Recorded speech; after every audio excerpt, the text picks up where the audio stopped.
Magandang hapon mga solid ka-DDS. Ulit, nagbabalik tayo. Mga kababayan ko dyan, no, sa Pilipinas. Musta na kayo dyan, mga ka-OFW. Saan man kayong dako ng mundo ngayon, isang bansa man kayo naroroon. Musta na kayo dyan?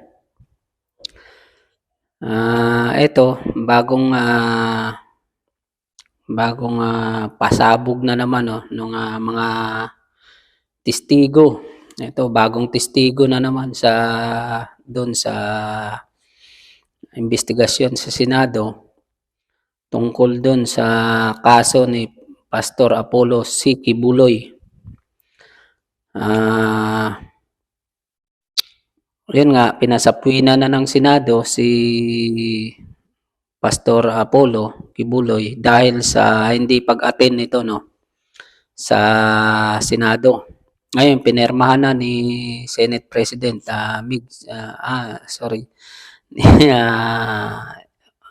Subiri. Pinirmahan niya na ang sapwina para dito kay Pastor Apollo Kibuloy. Dahil sa iba't ibang paratang, maraming paratang sa kanya, pati sa SMNI, no? Ito nga, pati yung laban kasama ang bayan, tinanggal na sa ang SMNI, wala sa TV, suspendido, ewan kung babalik pa. Yung laban kasama ang bayan, hanggang sa lahat ng social media, pati sa YouTube, tinanggal na.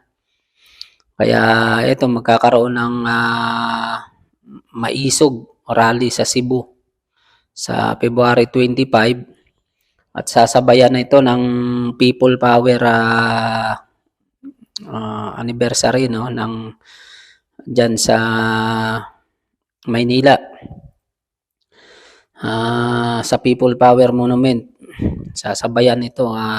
Bali magkasabay ito, dalawang malaking rally ito magaganap sa February 25. Kaya yung mga solid ka DDS, Luzon, Visayas, Mindanao, makilahok kayo para dito, para kung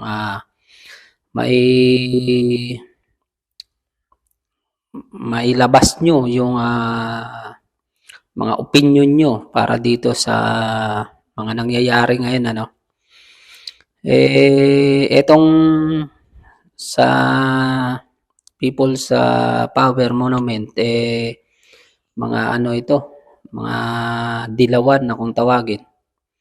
Pero syempre, itong mga maisog, yung kay Tatay Digong na ito, konsiderang na rin to, dilawan, oposisyon, sorry sa dilawan, hindi, oposisyon na rin. Parang yung dilawan, oposisyon rin yan ngayon. Kontra administrasyon na, kasi nga sa mga nangyayari, ayaw sa Chacha, sa PI, yun, ayaw sa mga nangyayari ngayon na mga kabulukan ng gobyerno.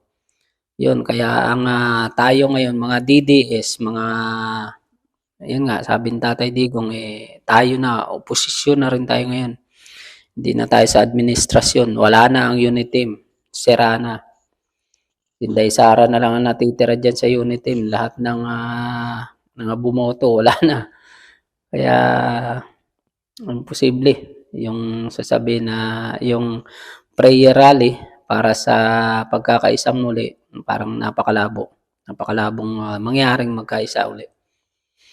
Ito, no, balik tayo dun sa kay Pastor Apollo Kibuloy na yung sa kaso niya. Pati si Inday Sara at si Tatay Digo ngayon dinadawit dun sa kaso na yan. Ang bagong palabas na naman itong mga bayaran ngayon, Hindi natin maano 'no, kasi imposible naman bakit ngayon naglalabasan yung mga ganito. At, ngayon, ang issue naman dito sa mag-ama kay Inday Sara at kay Tatay Digong na minsan daw pumapasok sila ro'n, nakikita sila do'n sa bakuran ni Pastor Apollo Kibuloy at, may mga baril na ipinapasok dito at paglabas daw nung mag-ama, dala nung mag-ama yung, nilagyan nung baril. Hindi nila alam kung, may baril din ito. Yun ang ano, sa investigasyon sa Senado mapapanood nyo yan. Andyan yung mga sinawalat na mga yung nag-aakusa kay Pastor Apollo Kibuloy. Kaya dinawit na naman ang mag-ama. Hindi natin malaman no kung bakit ganito, dinawit na naman. Baril naman ang inano sa kanila. Baril naman ang paratang sa kanila ngayon. Yun nga ang nangyayari. Ito naman kasi nawala na itong pag akusa dito sa Senate hearing, nawala na ito dahil nga hinamon sila ni Pastor Apollo Kibuloy na dalhin sa husgado, magsampa ng reklamo kung talagang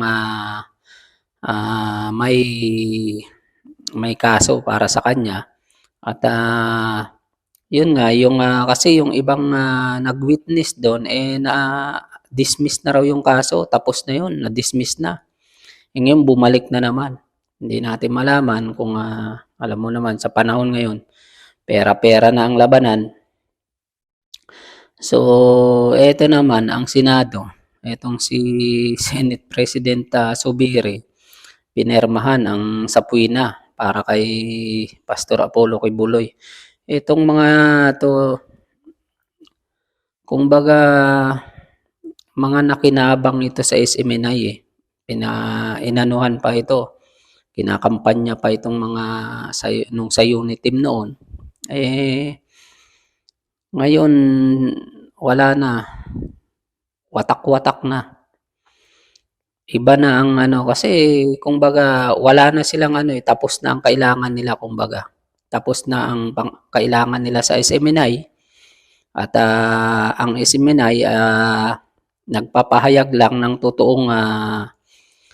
totoong pangyayari sa bansa natin. Kung sa panahon ngayon, kumbaga kung sino ang nagsasabi ng totoo, yun ang kinakasuhan at yun ang nagiging mali para sa administrasyong ito. Kasi tignan mo, yung mga ibang TV network dyan, malalaking TV network, andyan yung TV5, andyan yung GMA, yung Channel 2, ABS. Maraming dyan, pero nagsisiwalat ba sila ng mga ganyang ginagawa ng SMNI? Katulad na lang sa mga NTFL CAC na yan, sa mga rebuilding NPA na yan, ang mga salot ng lipunan. Hindi naman sila nakikipaglaban ng husto dyan para saan ba yan? Para sa bayan yan, para sa tao. SMNI lang ang gumagawa nun. Tapos ang mga tumutuligsa sa mga politikong trapo, sa mga politikong gahaman sa kapangyarihan at sa pera. Ngayon, ang SMNI, dahil nga nagsasabi ng totoo, yun ang gusto nilang mawala. At nawala na nga sa TV. Ngayon, sa YouTube na lang mapapanood, sa TV, sa Facebook. Pero itong laban kasama ang bayan, totally wala na. Pati sa YouTube at social media, wala na sa TV. So, ito, magkakaroon ng prayer rally, ang maisog dito sa Cebu. Sa Cebu gaganapin. Siguro, ito, malaking malaking rally ito. Kasi nga, maling-mali na ang mga nangyayari, nakikita ng tao. Kaya ito, malamang tuloy-tuloy ito pagka Kasi yung mga tao kumbaga galit na rin, eh. Wala nang nakikitang, maganda sa mga nangyayari.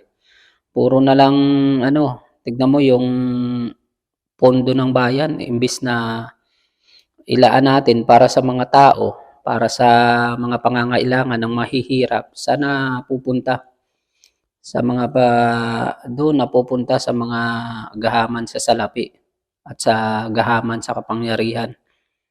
Ibinabayad kung kani-kanino para yun, sa mga para manahimik. Kasi kahit naman hindi nila aminin, siyempre sino nga ba naman aamin diyan sa mga 'yan? Eh, kahit hindi nila aminin, nakikita ng taong bayan 'yan sa mga nangyayari ngayon. May social media na. Hindi niyo na kayang bulagin ang taong bayan sa mga nangyayari, sa mga totoong nangyayari. Kaya yung kahit anong gawin yung pambubusal sa mga tao para tumahimik, para pagtakpan yung mga kawalang hiyaan nyo dyan, hindi na yung pipwede ngayon. Lalabas at lalabas yun. At hindi lahat ng tao ay kaya nyong bayaran. Hindi lahat ng maliliit na tao kaya nyong bayaran. Yung mga congressman naman dyan, yung mga senador, at yung mga lahat ng mga politikong nakukuha sa pera, sa bayad, nakukuha sa payola, sana mahabag kayo. Dahil pag natapos ang administrasyon na yan, sigurado sana naman kaya kayo sisip-sip, sana naman kayo hihimod na tumbong. Sino na naman kaya paglilingkuran nyo? Ngayon, todo sip-sip kayo dyan sa administrasyon. Tignan natin sa mga susunod na administrasyon. Kaya lahat yan may hangganan.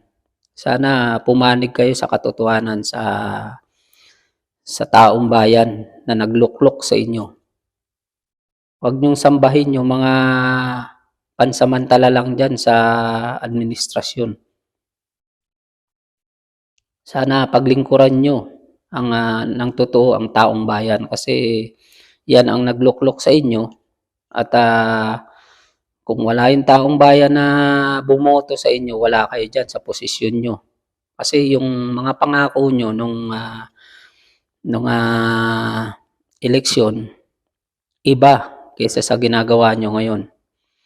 Kaya kung hindi nyo man babaguhin yung mga estilo nyo, yung mga pag-uugali nyo, hintayin nyo na lang ang karma nyo. Hindi man namin kayo kayang singilin, hindi man namin kayo kayang labanan sa mga husgado o kung saan kasi mayayaman kayo, mapipera kayo. Pero ang lahat ng yan may balik. Hintayin nyo ang karma nyo. Baka pag kinarma kayo, doon nyo maiisip yun. Sana lang pero lahat ng kawalang hiyaan talaga, may balik yan. Kaya kayong mga gahaman sa kapangyarihan at salapi, hindi naman kayo kaya ng taong bayan eh. Kahit ng mapiperang tao na kapwa nyo rin. Kahit kasuhan kayo dyan, syempre, pera-pera ang labanan. Hindi kayo basta makukulong, hindi kayo basta matatalo sa kaso nyo. Pero yung karma, yung totoong karma, yan ang hintayin nyo sa sarili nyo. At pag dumating yon, baka mumurahin pa kayo ng taong bayan sa mga mangyayari sa inyo. Imbis na kaawaan kayo, mumurahin pa kayo. Tandaan nyo yan. Ayaw nyong gusto nyo kawalang hiyaan. Hindi nyo iniisip yung mga maliliit na tao na nag-iikaw sa buhay. Tapos gagawan nyo pa ng sinasamantala nyo pa. Ginagawa nyo ng kawalang hiyaan. Kaya sana, may panahon pa, pwede pa kayo magbago. Huwag niyong hintayin yung 'pag dumating na yung karma sa sarili niyo, tsaka niyo pa maiisipan na manghingi ng tawad ng, magbago para sa taong bayan, eh, baka huli na. Eh, ito yung, yun nga, yung ikinakaso ngayon kay yung, pinaparatang na naman sa mag-ama kay Tatay Digong at kay, Inday Sara. Hindi natin alam kung paano 'to, hindi, sana naman nakuha itong, nag-aakusa kung anong ebidensya na naman ang ilalabas nila. Eh, hindi pa tapos yung iba't ibang kaso, yung mga ICC o ano, eto na naman, naparatangan na naman nila yung mag-ama na may mga tungkol sa baril naman. Eh, sinabi na yan Tatay Digong yung baril na yan eh. Dahil lahat ng baril niya may lisensya. Eh, tignan na lang natin. Kaya lang ito, ang totoo talaga nito, ang katotohanan talaga nito ay panggigipit para sa mag-ama dahil hindi nila kayang sirain eh, hindi nila kayang kumbaga hindi nila kayang talunin sa sa totoong laban, sa patas na laban. Kaya kinukuha nila sa ganyang pamamaraan, sa maruming pamamaraan, paninira. Pero tayong mga taong bayan na alam natin ang totoo, alam natin ang katotohanan, eh tayo na lang ang humusga sa mga nangyayari diyan sa pinagagawa ng administrasyong ito diyan sa mga Duterte na gumagawa sa atin ng totoong paglilingkod, gumagawa ng totoong pagmamahal para sa bayan at para sa ating mga mamamayang Pilipino. Kaya mga kababayan, eh tulong na lang din natin sa mag-ama itong darating na rally, yung sa 2020, February 25, eh yung mga taga Cebu, yung mga malalapit diyan eh makilahok sa sa February 25 at dito sa Maynila pwedeng makiisa tayo diyan sa People Power Monument diyan sa mga Dilawan. Pero yan, oposisyon na rin naman tayo, edi sama na tayo sa oposisyon. Dahil sila man, eh laban sila, ayaw nila ng tiyatya, ayaw nila ng PI. Yun. Kaya pakita natin yung suporta natin sa kay Inday Sara at kay Tatay Digong. Kasi suklian natin yung mga ginagawa nilang kabutihan para sa atin. Yun lang mga solid ka-DDS at mga kababayan dyan sa Pilipinas at sa mga kapwa ko OFW. Salamat sa mga sumuporta, nag-subscribe dyan, nanonood ng video natin kahit papano. Eto naman, opinion ko lang ito sa mga nangyayari. Hindi ako, yun nga, sinasabi ko, hindi ako nagbablog para dito, para magkapera o kung ano man. Ako, sa para ito sa kapakanan din ng maiiwan natin. Mga anak natin, mga mahal natin sa buhay. Para naman na may bansang Pilipinas pa na magandang kahihinatnan itong mga mahal natin sa buhay, mga anak natin, yung mga maiiwan natin pag wala na tayo. Huwag tayong sumamba sa pera lang. Ano gagawin natin sa pera kung magulo ang bansa natin, kung hindi nagkakaisa ang tao. At ang pera, hindi tayo kayang isalba ng pera. Kahit gaano natin kayaman, may pwede tayong dugtungan ang buhay natin sa pera. Pero hindi pa rin sapat yun. Mas maganda pa rin yung gumawa ka sa katotohanan at manalig ka lang sa itaas. Yun ang pinaka-the best. Kahit na hindi tayo mayaman, maililigtas tayo kung gumagawa tayo ng maayos. Hindi para lang sa sarili natin, kundi para sa lahat. Sa Pilipinas at sa bansang Pilipinas at sa kapwa natin, Pilipino. Makagawa tayo ng kabutihan. At wag nating kalimutang tumawag sa itaas. Yun ang mas higit pa sa pera yun. Ang pera nawawala yan. Yun lang mga kababayan, mga ka-OFW, Solid DDS. Ingat tayong lahat.